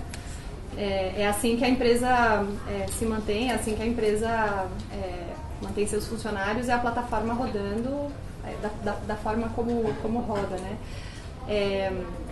Eu estou muito acostumada a ir a eventos como esse e apanhar muito, né? Então, por favor, não se sinta constrangido. Mas eu acho que uma questão importante e que eu tenho tido pouca oportunidade de abordar, mas que eu faço questão de trazer aqui, é que eu realmente acho que é muito fácil a gente se frustrar com a plataforma. O Facebook tem uma característica muito pessoal, né? Onde a gente interage com os nossos amigos, é onde estão as fotos da nossa família, é onde a gente coloca o nosso posicionamento político, ou não, mas né, para quem usa bastante. Eu acredito que seja normal a nossa frustração com a plataforma ser muito passional, né? Acho que é da natureza do produto, que a gente criou. Mas eu queria lembrar o quanto a plataforma tem impactado pequenos e médios negócios. Eu posso compartilhar depois com o Instituto e vocês podem circular se for o caso. Imagino que vocês deixaram e-mails ali embaixo no registro, mas a gente recentemente tem feito pesquisas para mostrar o impacto econômico da plataforma, principalmente para SMBs, né, que a gente chama de Small and Medium Businesses. E isso é detalhado muito por país, né? Tem números de Brasil, mas se a gente for falar em números globais, esse relatório foi um relatório enorme, auditado também, totalmente com metodologia totalmente aberta. Os dados que a gente tem é de que o Facebook já ajudou a criar mais de 30 milhões de empregos porque empresas conseguem crescer dentro da plataforma. E a gente tem números de Brasil que são muito interessantes, né? Direcionados, por exemplo, a mulheres que, por exemplo, que têm filhos e não têm a oportunidade de sair para trabalhar, mas que criam e crescem o seu negócio de dentro de casa, e isso indiretamente gerando empregos, né? Os números, eu não vou falar do relatório como um todo para vocês, mas eu me comprometo a passar esse relatório, que é bem grande, mas o dashboard, a ferramenta é muito fácil e dá para a gente ir país por país, com dados muito interessantes, que o direcionamento de anúncios também está fazendo a economia rodar. O Facebook paga tributos no Brasil, e aí já acho que fazendo um link com a sua questão, tentando direcionar, o Facebook tem uma personalidade jurídica no Brasil, que é o Facebook Brasil. O Facebook paga impostos no Brasil e não é um volume pequeno, é um volume bastante alto. O Facebook responde à justiça brasileira. Nós temos uma equipe jurídica que lida com dezenas de milhares de processos e respondemos à justiça brasileira, inclusive com bens da empresa, né? Então, não existe nenhum questionamento em relação ao Facebook, responde ou não responde. Respondemos, inclusive, na frente criminal, quando se trata, por exemplo, de investigações de crimes que aconteceram ou que têm alguma relação com a plataforma. Então, o uso do Messenger, por exemplo, para criminosos se comunicarem. O Facebook trabalha colaborando com a justiça brasileira, inclusive para fornecer dados que possam ser importantes em investigações criminais. Claro, sempre seguindo aí o devido processo legal, mas o Facebook responde e não responde pouco, né? São, de fato, dezenas de milhares de ações e uma equipe grande jurídica cuidando disso. E aí eu vou tentar chegar, então, à última questão aqui, que é em relação a anúncios, né? Coisa do orgânico versus o patrocinado. Olha, eu não conheço o caso específico da sua página, mas eu não enxergo, não é nem do interesse da empresa de que o orgânico caia. O que a empresa fez neste ano, no final do ano passado, foi ajustes ao algoritmo que até de ponto de vista comercial não foram tão interessantes, mas foi uma decisão da empresa de voltar às suas origens. O Facebook nasceu num quarto de Harvard como um espaço onde amigos iriam interagir, né? E houve de fato e constantemente a empresa tá fazendo esses ajustes, mas o Facebook, ao final do ano passado, ele fez uma mudança no algoritmo para que as pessoas que usam a nossa ferramenta passassem a ver mais conteúdo produzido por amigos e por familiares com quem elas interagem, né? Então, quem tinha negócios na plataforma, de fato, viu um nível de redução, mas eu não diria que essa redução foi em prol de quem pagou mais. Foi em prol de maior engajamento, a gente chama isso de Meaningful Social Interactions, com familiares e amigos, e foi uma decisão até arriscada do ponto de vista comercial, mas corajosa da empresa de assumir que ela é uma empresa de cunho social e ela queria voltar às suas origens. Não é a primeira vez que eu ouço isso, mas eu discordaria talvez que a razão tenha sido privilegiar quem quem paga mais, mas sim privilegiar essas relações sociais ao invés das necessariamente A comerciais. relevância de conteúdo também conta bastante nessa hora. Em que sentido? Quando você está com um orgânico, você tem conteúdos relevantes, você tem um alcance muito melhor, às vezes. Sim, sim. E são muitos sinais, né? Que, de fato, o volume... o volume é enorme, né? De fotos, de links de notícia, de comentários, de likes que estão subindo o tempo inteiro para a plataforma. Então, a plataforma tenta ler o usuário para mostrar para ele o que lhe interessa mais. Então, eu pessoalmente, Mônica, tendo a interagir muito mais com posts que têm fotos do que com posts que têm textos. Recentemente eu tenho visto o meu feed ser inundado por fotos ao invés de texto. E aí eu vou lá e eu fico testando e eu paro de interagir com o post de fotos e vou interagir mais com o texto para ver se o algoritmo me lê rápido o suficiente, mas ele está constantemente sendo tweaked, né, que a gente fala. Acho que Se o seu interesse for eu gostaria. Não, desculpe. Eu quero. A Demi Getchko e Geraldo Cohen têm algumas opções. Mas eu preciso voltar justamente a uma pergunta que o Demi levantou. Você levantou a pergunta: quem é editado esse conteúdo ou não é editado? E sua resposta foi: nós trabalhamos com uma empresa comercial, a responsabilidade existe, mas é limitada, e se tem controles para fazer, delegamos para algoritmos ou a empresas de controle. Então existe um vazio. Quem é responsável? Realmente, profundamente. A Facebook é uma máquina que funciona e de vez em quando tem alguns mecânicos que aparecem para fazer concertos, ou alguém pensa, ou um grupo de pessoas assume aquilo que ela provoca. Okay.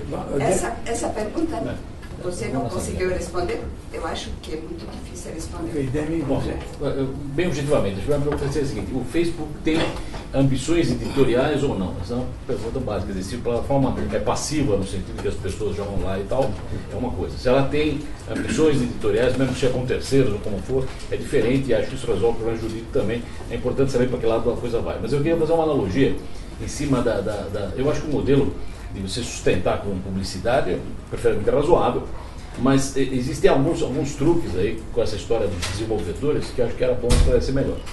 Certamente, quando eu quero um anúncio que atinge determinado público, nos vários tempos, eu podia fazer no jornal A, porque tem um público que eu quero mais desse jeito, ou no B, ou no C, eu tenho opções de onde eu ponho meu anúncio na TV aberta, A, B ou C, etc. E tal. Com a possibilidade de você selecionar o seu público, quando eu quiser fazer anúncio de cheesecake, eu não vou fazer para alguém que mora na Penha, se minha loja está na Lapa e tal. Isso, então, eu peço que a plataforma envie esse anúncio para os que eventualmente têm interesse naquilo. A plataforma não vai me enviar a minha lista dos que moram na Penha ou na Lapa, da mesma forma que o jornal não ia me dizer: olha, o pessoal que gostou da sua bicicleta usada é o pessoal que mora no Tatuapé. Quer dizer, esse tipo de coisa não volta. Mas quando você dá isso a desenvolvedores e eles começam a cavucar a base, tenho a impressão que isso foge do controle. É diferente de você dizer: eu quero anunciar o pessoal que tem interesse em ler livros russos. Isso é uma coisa. Agora você dizer: me dê a lista dos caras que têm interesse em livros russos. Ou então deixa eu cavocar a sua base para descobrir quem são aqueles que têm interesse em livros russos. Então existe acho que eles estão tentando até consertar isso, ao dizer que vocês diminuíram a interface dos desenvolvedores, mas acho que esse é o cerne de um dos problemas sérios da história. Quer dizer, você perde o controle disso quando todo mundo cavoca a sua base. Geraldo? Eu vou replicar em cima disso. Realmente, por aquilo que você explicou, que eu achei muito interessante, eu concluo que o Facebook não é um canal neutro. Ele analisa o que está lá e toma algumas decisões. Né? Talvez não editar, mas avisar: olha, isso parece feio, não, tudo desse tipo. Bom, se o Facebook não é neutro, bom, tem a pergunta que um dele colocou, e temos também uma lei de proteção de dados, que está entrando em vigor, que vai ser aplicada em 18 meses, que pode, aliás, certamente vai afetar, vai pelo menos mudar o modelo econômico do Facebook. O Facebook vai ter que se adaptar a essa lei. Minha pergunta é o que vai acontecer? Pode até mudar radicalmente ou inviabilizar o modelo econômico, talvez, né, do Facebook. E eu aproveito para colocar uma outra pergunta. Você disse que o Facebook se preocupa com o nome da pessoa, que é uma preocupação muito boa, né? Tentar fazer com que quem entra lá seja uma pessoa de verdade, identificável. Esse é um grande problema que pega mais do que a gente discutiu aqui. Pega o assunto de autenticidade, privacidade, etc.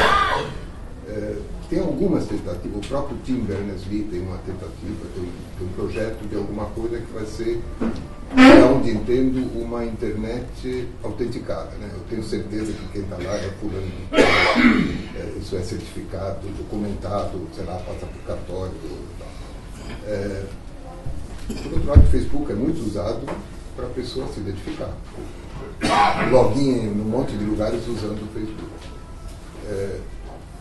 Não seria um caminho o Facebook se tornar o autenticador da identidade dos seus usuários? Espero que não. Talvez seja uma boa saída, não sei. Ok. Deixa eu voltar aqui. Vou começar pela pergunta que o Demi colocou no início, a senhora colocou também, a questão editorial. Eu vou voltar ao número de usuários. É impossível editar o conteúdo de 2,3 bilhões de pessoas. É um volume de conteúdo enorme. Diferente da redação de um jornal, onde existe um número limitado de pessoas e existe um crivo do que vai ou não vai ser publicado. Se fosse um país, era o maior país do mundo. Pois é. Mas então não tem intenção de fazer isso, é bom deixar isso claro. Não, de forma alguma, e seguimos a legislação dos países onde estamos. O Brasil tem o Marco Civil da Internet e o Marco Civil da Internet coloca ali a responsabilidade, trazendo exceções onde as exceções precisam caber. Uma das exceções é, por exemplo, a pornografia de vingança. Então, ela será responsabilizada se não tomar ação a partir da notificação, por exemplo, de que uma imagem íntima minha foi compartilhada.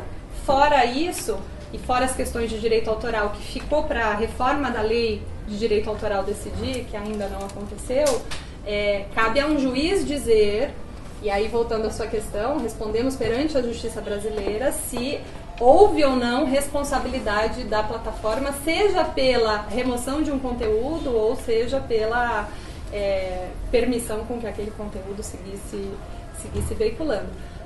Eu diria que do ponto de vista prático, pretender ser editor deste volume de conteúdo humanamente, talvez isso sim inviabilizaria o modelo de negócio. Agora, se a lei de proteção de dados inviabiliza o modelo econômico do Facebook, não. O Facebook, a Europa já tem uma lei de proteção de dados, eu diria até muito mais rigorosa do que a lei que o Brasil aprovou em diversas frentes, e o Facebook atua e segue as regras europeias há muito tempo. As nossas regras, de forma geral, elas são globais, a plataforma é global, né? Então, não vejo como a lei de proteção de dados inviabilizaria o modelo de negócios. Pelo contrário, a lei de proteção de dados, acredito que dá mais certeza ao usuário de que os dados são utilizados com responsabilidade. Meus filhos desceram, mas eu digo isso na frente deles sem nenhuma tentativa de hipocrisia. Eu estou na empresa há 2 anos porque eu realmente acredito que a empresa tem cuidados enormes com os dados que circulam ali dentro e investe massivamente em segurança para que esses dados mantenham seguros. Isso é dizer que um incidente de segurança nunca vai acontecer? Não, é impossível se prever. A nossa responsabilidade é de ser transparente também quando o incidente ocorre, como aconteceu esse ano, e tomar as medidas o mais rápido possível para evitar que ele aconteça de novo e informar os usuários. É um dever legal da plataforma. E eu perdi alguma coisa, gente? Eu acho que eu fiz aqui as minhas... Desculpem se eu... Por favor, me avisem se eu perdi alguma coisa. Claro. Eu tenho duas perguntas. Eu sou mestre em Ciências da Comunicação desde 2003 pela ECA e sou pesquisadora em doutorado e estou no Facebook há quase uma década, né? E eu sou diariamente assídua, rigorosamente disciplinada. Eu montei uma página que era um escape do doutorado, já pensando no doutorado, chamado BEM, Brasil em Movimento, sem nenhuma pretensão de negócio. Exatamente, já era um cunho de pesquisa que eu já sabia, já tinha pesquisado esse modelo de negócio de vocês, e eu sou amiga do Marco desde o começo. E tem lá na minha página pessoal todos os grandes pensadores do mundo e interajo com eles, e também nacionais. Eu vejo na minha página de perfil que existe um erro e eu brigo com vocês. Por exemplo, de repente eu sou bloqueada e não posso curtir comentários. Isso. Eu imediatamente entro em contato com vocês e dou uma aula, né? Um furo desse, que até a equipe não está vendo que eu, além de ter amigos em comuns importantíssimos no mundo, como Pierre Levy, etc, etc, quer dizer, vocês não veem quem eu sou? Eu combato fake news, eu dou instrução de como não entra em todos os aplicativos sem pesquisar antes. Quanto mais aplicativo, mais você dilui informações, etc. E também explico que o alcance é importante, né? A curtida e o comentário, que é uma mídia de conteúdo. Eu venho instruindo há 10 anos e cooperando com o Facebook. Eu administro grupos de pessoas importantes da música popular brasileira, de arte e tudo. O Facebook também podia ver isso. Então eu vejo que tem furos primários. Eu falo isso. A última vez que me bloquearam, eu mandei 10 vezes, 10 cartas diferentes, né? Porque minhas mensagens são quase cartas, dizendo do furo. E eu preciso ganhar dinheiro com isso do Facebook, que eu levo o problema. Entendeu? Como pode? Agora, bloquear é demais. E bloquear, por exemplo, me bota um pouco amigo, coloca uma foto de um nu do museu, sei lá qualquer, eu apaixonada por arte, vou lá e curto. O Facebook vem e me censura. Então, você expulsa essa, deixa ela responder. Não, ainda vai ter outra que é mais importante. Quanto ao a gente tem que ser democrático. Rapidez. Quanto ao modelo de negócio, eu não invisto no Facebook. Eu faço questão, minha página não investir. Em compensação, eu tenho um crédito sempre, todo dia me diz, se você investir, você tem 100 e tantos reais, 200 e tantos reais de crédito para investir. E eu não sei como investir esse dinheiro, porque vocês imediatamente, quando eu vou investir para fazer um teste, vocês pedem dados bancários e um pagamento antecipado. Ok, muito obrigado. O senhor... Olha, eu queria voltar um pouco à questão das eleições, porque eu acho que a explanação sobre as eleições foi sobre a ótica dos partidos candidatos num sistema de representação medíocre que existe no Brasil. Bom, como surgiu até o editorial do Estado de São Paulo sobre a questão da democracia direta, mas é ótimo, é muito bom tocar nesse ponto, mas também não levou em consideração muito o sistema partidário e eleitoral existente no país. Bom, mas aí minha pergunta vai na seguinte direção. Você tem uma certa início com a democratização da informação, mas depois, em seguida, com 2 bilhões e 300 milhões de usuários, você tem um processo de acúmulo de produção ideológica em torno de determinados temas acríticos, por exemplo, manipulação religiosa, sentimentos de insegurança,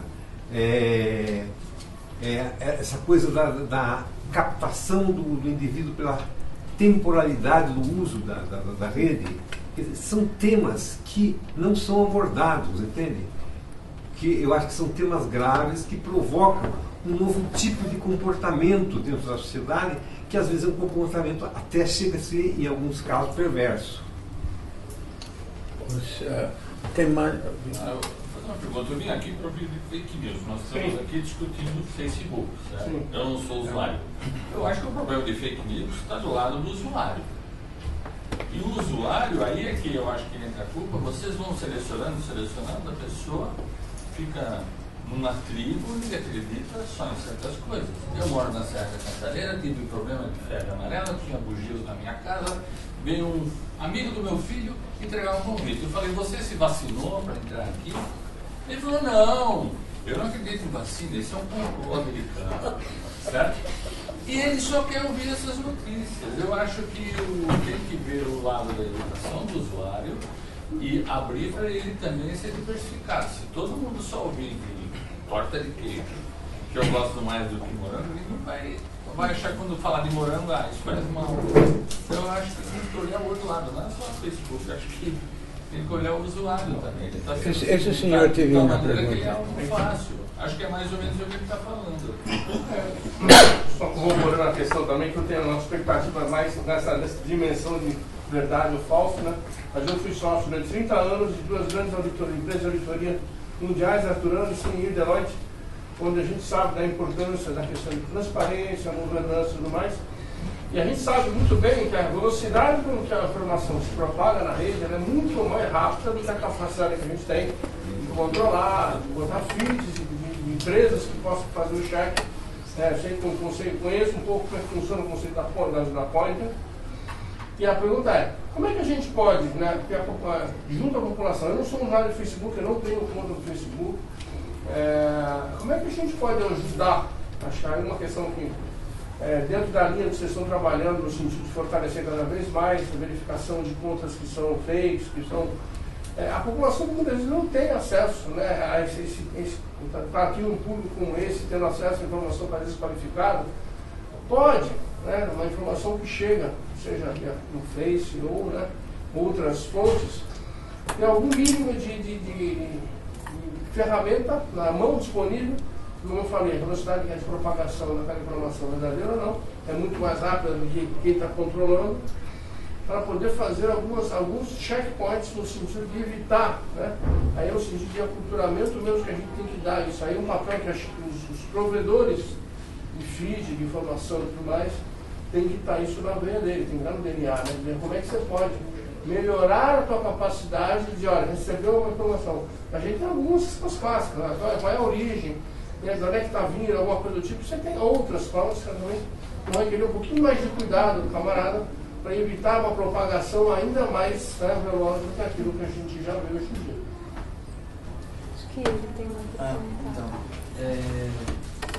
meio que ele já respondeu a minha pergunta, mas assim, o que eu ia perguntar é, tipo, se você for pensar num sentido que todas as pessoas podem ter acesso àquela informação e você não barrar de certa forma, você não acha que seria, tipo, mais viável você dar um certo poder para o usuário para poder influenciar sobre como essas informações chegam nas pessoas, a fim de, tipo, poder evitar coisas como ele mesmo disse de fake news, tipo, por exemplo, o programa entre aspas, né, do antivacina, que está, tipo, se tornando muito comum, que as pessoas acham que vacina é feito para fazer mal para a população e etc. E ele é reforçado cada vez mais com essa necessidade. Exatamente. Então eu queria saber a sua opinião sobre, tipo, a influência que o usuário tem para poder moldar o que realmente deveria ser dito e o correto, entre aspas. Tá, eu vou tentar responder na rodada. Posso colocar uma última coisa? Eu vou dar uma amarrada aqui. Livro russo, foi isso. Existe um artigo que comenta sobre quem controla o seu feed o mural do Facebook, né? E esse artigo é de 2016. Ele diz que é um pequeno time de engenheiros lá em Menlo Park, na Califórnia. E também um painel de usuários poderosos autônomos em volta do mundo. O artigo diz que, com o tempo, vai aumentar e seremos nós mesmos que controlaremos os nossos feeds de notícias, né? Mas isso ainda não acontece, porque o Facebook, na verdade, ele nem sabe direito como é que essa coisa funciona. E a minha pergunta é a seguinte: quem são esses usuários poderosos autônomos? E como que se escolhe eles? Como que se sabe quem são essas pessoas? Porque hoje, pelo que eu entendi desse africano de 2016, meio velhinho já, o autor é Orwell, o site se chama Slate. Depois eu posso dar uma pista para alguém quiser. Então é assim. Então tem usuários poderosos. Aqui na sala talvez tenha um ou outro usuário poderoso que influencia isso aí dessa forma. Quem?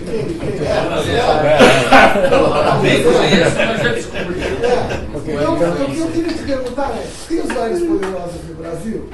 E se tem, quem escolhe? Como é que esses usuários poderosos se definem? Porque eles têm um poder enorme, eles vão definir, vão ajudar o Facebook a definir como vai ser a nossa linha. Se eu vou vir mais do Bolsonaro, mais do Haddad, mais dessas coisas todas. Por exemplo. Olavo de Carvalho nos Estados Unidos. Ok, vamos para as respostas agora. Quem são os usuários poderosos? Eu vou só pedir para essa ser a nossa última rodada, porque Não, senão eu já... vou ganhar o prêmio de a pior mãe do mundo. Então já no horário mesmo, tem 2 Tá horas bom. de seminário, acho Tá que bom. aqui a gente conclui. Eu desconheço o artigo, eu tenho certeza absoluta que o artigo não é assinado pelo Facebook, mas eu vou usar aqui palpitar sobre a sua interpretação do artigo. Não existem usuários, super usuários poderosos. Quem controla o seu feed é você, na medida que as ações que você toma na plataforma dão indicações ao Facebook do que você gosta ou não. E furar a bolha é responsabilidade nossa. Vou dar um exemplo pessoal. Nessas eleições, eu de forma consciente curti páginas que eu nunca na minha vida sonharia em curtir, porque eu queria ter acesso a informações de que o outro espectro político estava discutindo. Eu queria estar informada dos dois lados. Eu precisei de forma proativa curtir ou interagir, ainda que seja comentando, posts que eu normalmente nem gostaria de fazer. Mas foi uma opção minha. Quando se diz, e isso eu já ouvi em diversos lugares, que um pequeno time de engenheiro controla o seu feed, na verdade, não é que esse time de engenheiros está decidindo o que a Mônica, o Demi verão no Facebook, mas são engenheiros que estão trabalhando o tempo inteiro para melhorar o algoritmo. Agora, se eu vou furar a bolha ou não, eu posso querer optar só consumir Folha de São Paulo e não consumir Carta Capital. É uma opção minha. Eu fiz a opção racional de curtir e interagir com pessoas e páginas, não é nem fora do meu espectro político, não, é em espectros diametralmente opostos, para que eu queria dialogar. Eu fiz um exercício consciente de dialogar e entender o outro lado nesse processo eleitoral. Foi muito difícil. Muito difícil. Não tem usuários superpoderosos. Não existe isso. Não existe. Isso não O existe. que rege o feed é o objetivo comercial, que é o algoritmo, é o objetivo comercial da plataforma e não o seu objetivo. Daí a distorção. Por mais que você faça, você tem como se defender, que você está mostrando muito bem. Agora, o objetivo do algoritmo não é permitir que você se relacione com a sua rede social, que são os seus relacionamentos, os seus interesses, da forma mais objetiva para você. É para vocês fazerem mais anúncios. E isso queria sempre uma distorção, ou não? Eu diria que é uma combinação. Eu não vou negar que a empresa tem Queria distorção. Eu não vou negar que a empresa tem um Queria modelo distorção. econômico por trás. Só posição está clara, ela está tentando responder, vamos só... Lógico. Existe um modelo econômico por trás, que é o modelo de direcionar o melhor anúncio para o público que potencialmente está mais interessado naquele anúncio. Isto é combinado com uma decisão da empresa. A missão do Facebook é criar comunidades e aproximar o mundo. A empresa tomou uma decisão que vai ao encontro da sua pergunta, que foi uma opção da empresa, né, de que as pessoas vissem mais conteúdo de amigos e menos conteúdo comerciais em determinado momento. Eu acredito que está dentro da liberdade econômica da empresa tomar essas decisões.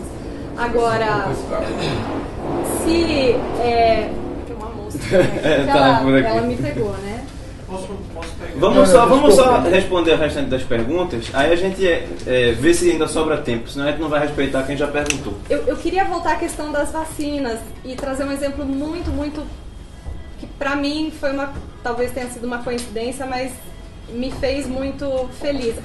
Quando a gente fechou a parceria com as agências de checagem, a primeira notícia que foi checada pela agência Lupa no âmbito do programa foi uma notícia que foi muito viral na plataforma e que dizia que as vacinas causavam autismo.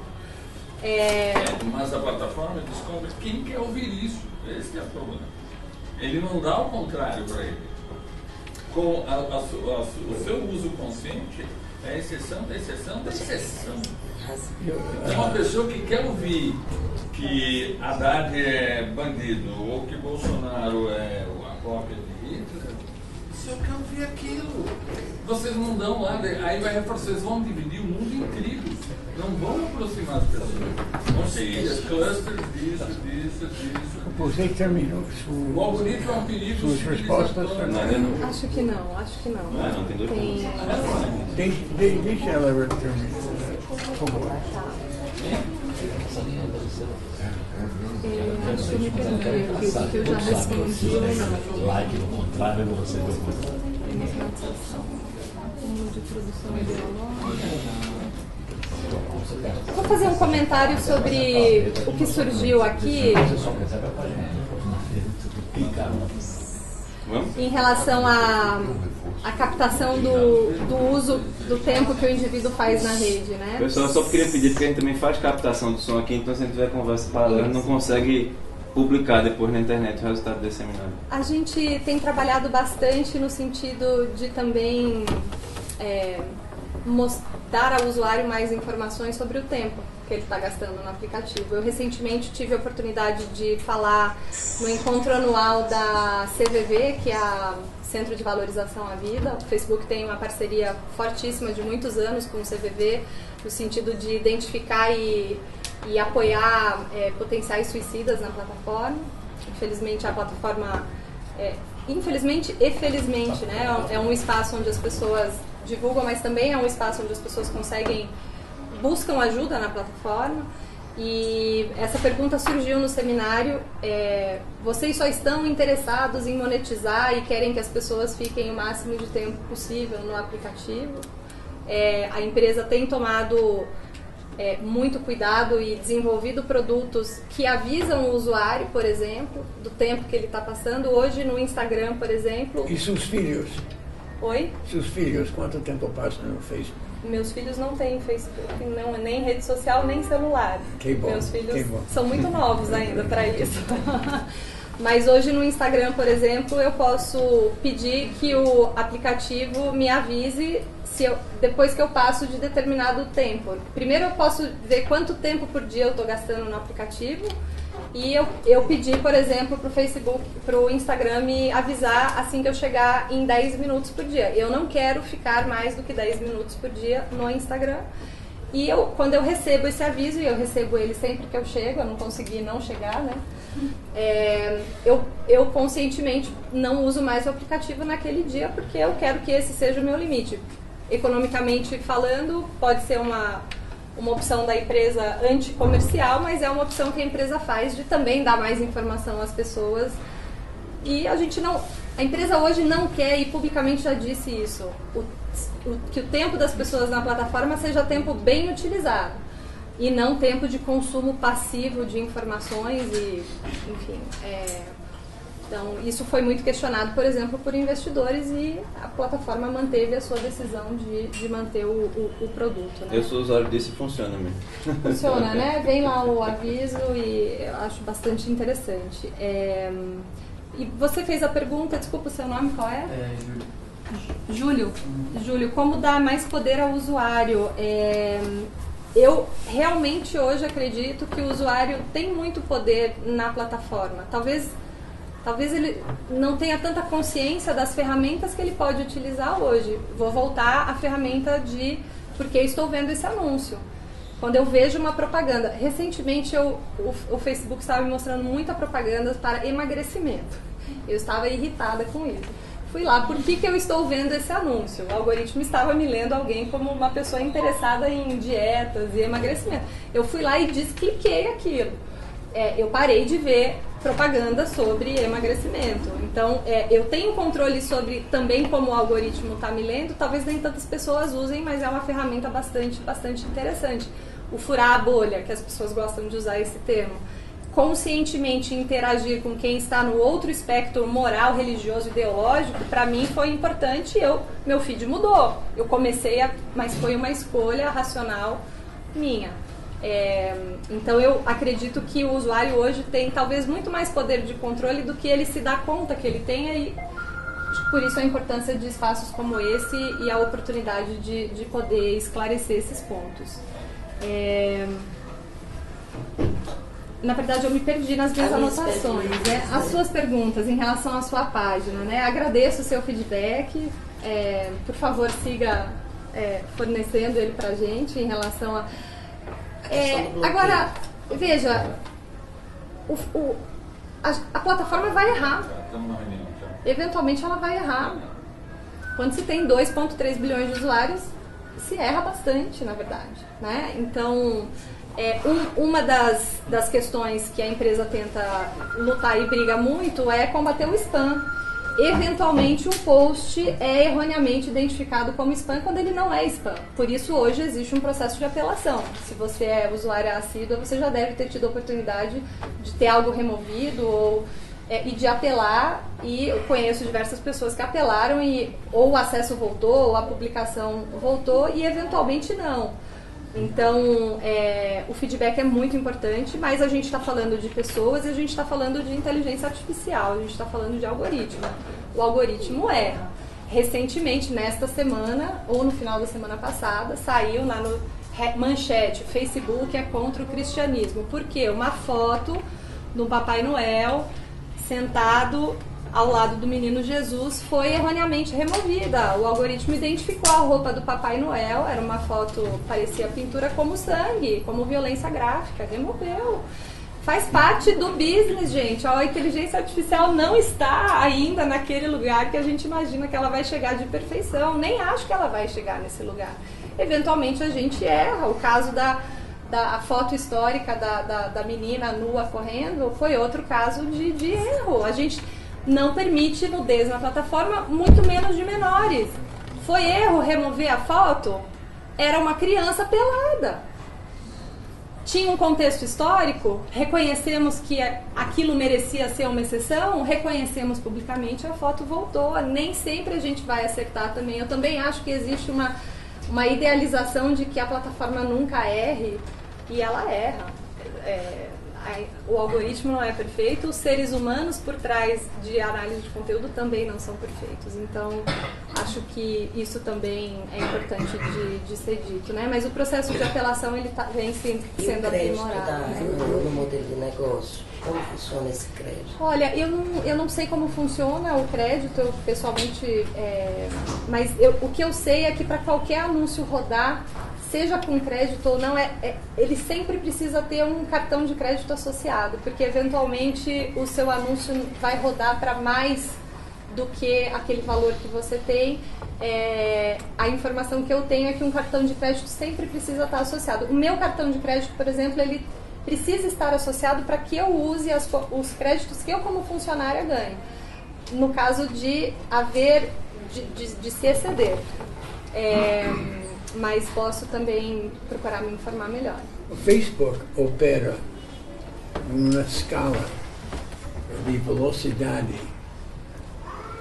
completamente desconhecida na história do mundo.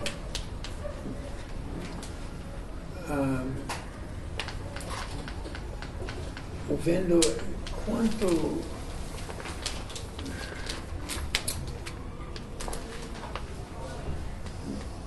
a senhora acha que o Facebook vai acabar sendo sujeito à regulamentação do governo? Porque é um instrumento, realmente tornou uma empresa de utilidade pública, que é muito difícil de escapar.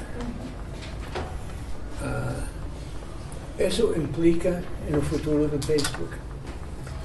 Veja, é uma excelente pergunta para a gente encerrar. O Facebook em momento nenhum se coloca contrário à regulamentação. Se vocês puxarem e tiverem a paciência de assistir os testemunhos do próprio Mark Zuckerberg ao governo, em diversos momentos ele se coloca na posição de... E ele diz, não somos era contra muito a regulação. difícil trazer ele para responder perguntas ao Congresso americano. Mas ele foi, testemunhou por 6 horas seguidas em 2 dias subsequentes, não? E acho que a preocupação não só do Facebook, mas deve ser a preocupação de toda a empresa de tecnologia, porque é uma empresa, é algo novo que caminha muito rápido, é que a regulação não trave ou não barre a inovação. A gente vê muita regulação sendo feita por quem não faz ideia de como funciona a tecnologia, e dizer que somos contrários à regulação seria errado. Não somos. Nós apenas queremos que o processo seja democrático, que as pessoas que estejam regulando conheçam de fato o funcionamento da tecnologia, para que a regulação faça sentido para o usuário, para a empresa. Né? Tem regulação de indústria de petróleo, tem regulação de água potável, tem regulação de energia elétrica. Por que Facebook, ou por que a indústria de informática precisa ser diferente? Não acho que precise ser diferente. Acredito, inclusive, que caminhamos nesse sentido. Só queremos ter um lugar na mesa para discutir, debater e pensar essa regulação em conjunto. Isso é muito interessante e muito obrigado. Muito obrigado por tanto. Mas você é muito boa de responder perguntas. Muito obrigado. Obrigada, senhora. Posso fazer uma última pergunta que eu não tive a oportunidade? Você tá, nesse sentido que você está falando, pelo que foi conversado e você colocou, com relação à questão econômica, não vou entrar em detalhes, porque quando alguém abre uma conta no Facebook, tem lá o termo de aceitação que você concorda em ver anúncios. Isso. Agora, com relação ao conteúdo, a responsabilidade é do usuário e cabe ao Facebook regular, é isso? Não sei se eu entendi a sua pergunta. Porque é o seguinte, quem alimenta o conteúdo não é o Facebook. Uhum. Quem coloca notícias, fakes ou não, é o usuário. Uhum. E o Facebook, em última instância, faz o papel de regulação. É isso. Ele faz de regulação para algumas coisas e faz de informação, de trazer mais informações para outra. Vou voltar ao exemplo de exploração sexual de menores. Não permitimos. Não vamos discutir se você pode querer argumentar a sua liberdade de querer. A gente vai dizer, este conteúdo não está permitido. Notícias falsas, como eu disse, a gente não quer se colocar na posição de dizer o que é falso ou não, seria péssimo para a democracia, inclusive. Por isso, trabalhamos com empresas que fazem checagem de fatos para que elas deem mais informação para o usuário, mas ainda no final do dia a decisão de compartilhar uma notícia que foi marcada como falsa é do usuário. Muito obrigado, Dr. Royal.